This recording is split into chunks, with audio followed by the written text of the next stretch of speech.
مسعود بارزانی سەرۆکی پارتی دیموکراتی کوردستان لە کۆنگرەی لاوانی حیزبەکەی ڕاگەیاند لە نێوان یەکێتی و پارتی گفتوگۆی پێکهێنانی حکوومەت هەیە، بەڵام حکوومەتێک پێک نایەت بنەماکەی 50 بە 50 بێت. ئەو دەڵێت یەکێتی و پارتی بۆ پێکهێنانی حکوومەت قۆناغی باشیان بڕیوە، داوایان لێ دەکات حکوومەت پێک بێنن، بەڵام لەسەر بنەمای یەک هەرێم، یەک حکوومەت، یەک پەرلەمان و یەک پێشمەرگە سوور دەبن. ئێمە دەوامان کرد لە هەموو لایەنەکان ئەوانەی کورسیان بەدەستهێنەوە بێ لە یەک کورسی بگرێتەوە دەگاتە چەند کورسی، فەرموون وەرن بۆ پێکەوە حکوومەتێک تەشکیل بکەین. نەهات زۆریان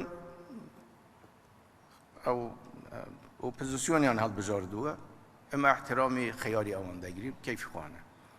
ئێستا گفتوگۆ لە بینی پارتی و یەکێتیە. تا ئێستا قۆناغێکی زۆریان بڕیوە، بەڵام هێشتان ماوە. من ئێستاش دووبارەی دەکەمەوە ئەوەی کە لە کاتی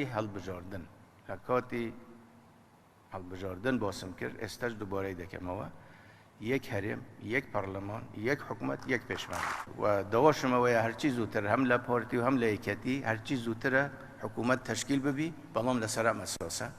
ئەگەر لەسەر ئەم ئەساسە نەبی ئێمە هیچی خۆمان بەردەوام دەبی، بەڵام حکوومەتێک تەشکیل نابیتن لەسەر ئەساسی 50 بە 50.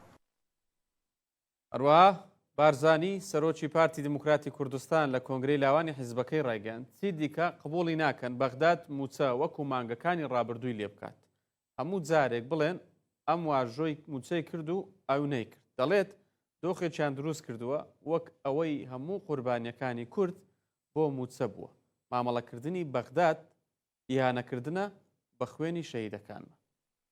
بۆیان لێ کردووە کە ئەنەما خەبات و تێکوشانی ئەم میلەتە ئەو هەموو ساڵانە، ئەو هەموو سەرکردە قارەمانانە، ئەو هەموو گەورانە، ئەو هەموو شەهیدە، ئەو هەموو ئەنفال و کیمیابارانە، هەمووی لەبەر ئەوە بووە داوای موچەیان کردووە.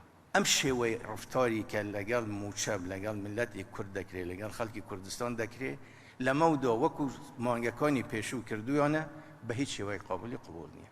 بە ئیهانەی ئەزانم بۆ خوێنی شەهیدان، بۆ خەباتی گەلی کوردستان، بۆ مێژووی پڕ سەروەری ئەم میلەتە لە برسە شۆڕشی نەکردووە. ئەگەر هەندێک خەڵک پێ کاکە تو کەرامەت و ئێرادەت هەبی هەموو وەختێک پارە دەبی، بەڵام کەرامەت و ئێرادەت نەما پارە چ قیمەتی هەیە؟ ئەمە ئەبی چارەسەر بکرێ و کەس ناتوانێ هەموو مانگێک ئیتر هەی فڵان ئیمزای کرد ئیمزای نەکرد، موافقەتی کرد موافقەت نەکرد. بۆ ئێمە دەروزەچین لەبەر دەرگای ئەوە